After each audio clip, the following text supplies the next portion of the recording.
Hello Tech World and welcome to another video. So the PlayStation 5 has been out for almost 3 years, which is absolutely crazy. I still remember a time when the console was the hardest thing to get your hands on. It took me almost nearly a year after release to get my hands on the PlayStation 5, and boy, let me tell you, this console has been my favorite console to date. And a lot of it has to do with the games. You get games like Spider-Man, Horizon Forbidden West, God of War Ragnarok, and more. There are honestly too many amazing games to count. There have been several different accessories that have come out throughout these past few years that have honestly made everyone's gaming experience even better.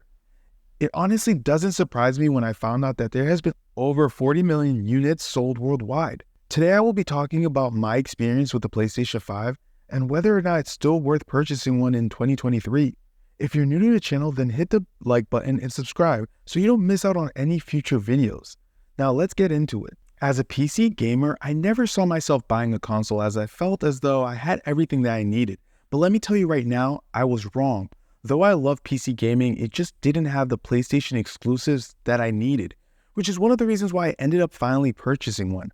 I can't tell you how many hours I spent in front of my TV or monitor playing on this device. It's so easy to lose track of time as the gaming experience is just that damn good. If you haven't played or picked up a PlayStation 5 by now, then you need to, as you're missing out on so many amazing games. These games are not only stunning, but also provide you with a gaming experience that is unheard of. Since we've been talking about games, here are some must-buy games that you should consider if you own a PlayStation 5 or plan on getting one in the near future. Games such as Spider-Man. There's 3 different games out now, so you should definitely consider getting all of them, in my opinion.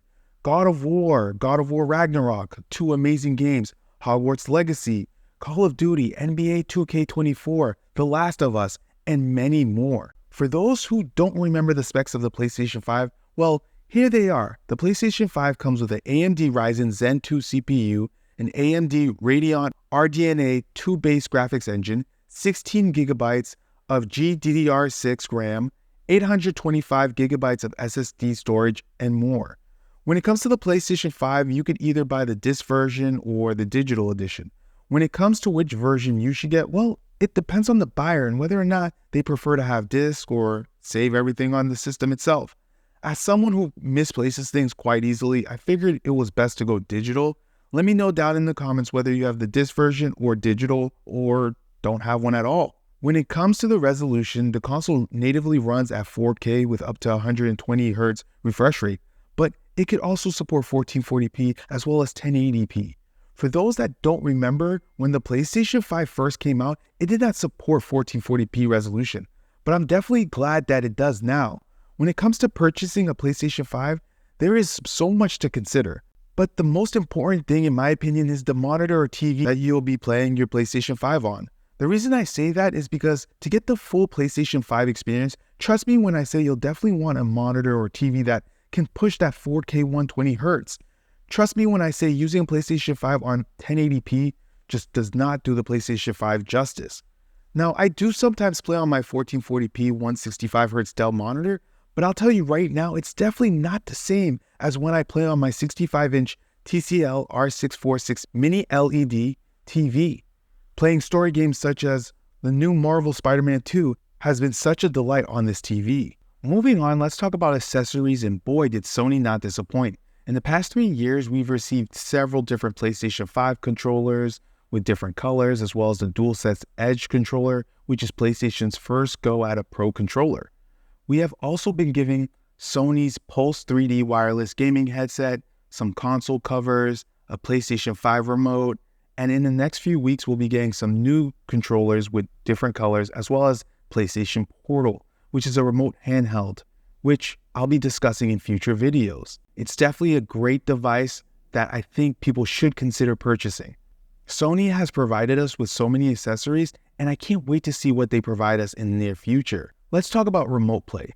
As you know, this feature has been around for a while now, and it's how people have been able to play their PlayStation games, but on the go. I've honestly never really started using it until I recently upgraded to the iPhone 15 Pro, as I wanted to see how the experience was on this device. But there are other devices you can use, such as the Logitech G Cloud. You can even use a tablet and more. This is why I'm excited for the PlayStation Portal, as this is a device that is meant for remote play, but actually created by Sony themselves. I can't wait to see how it plays. I have pre-ordered it already and will be doing a full video on it once it's been released. Moving on, let's get down to what everyone wants to know, which is how my user experience been.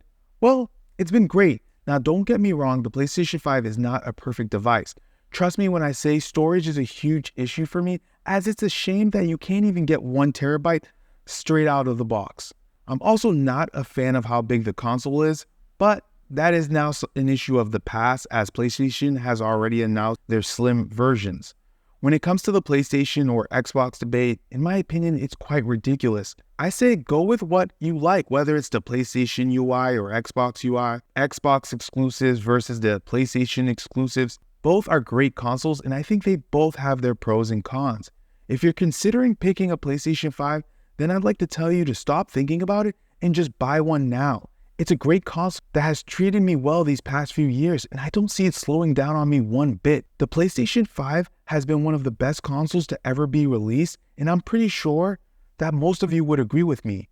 If you're new to the channel, then hit that subscribe button as we have more videos on the way. As always, Tech World, it's been a pleasure, and I'll catch you guys on the next video.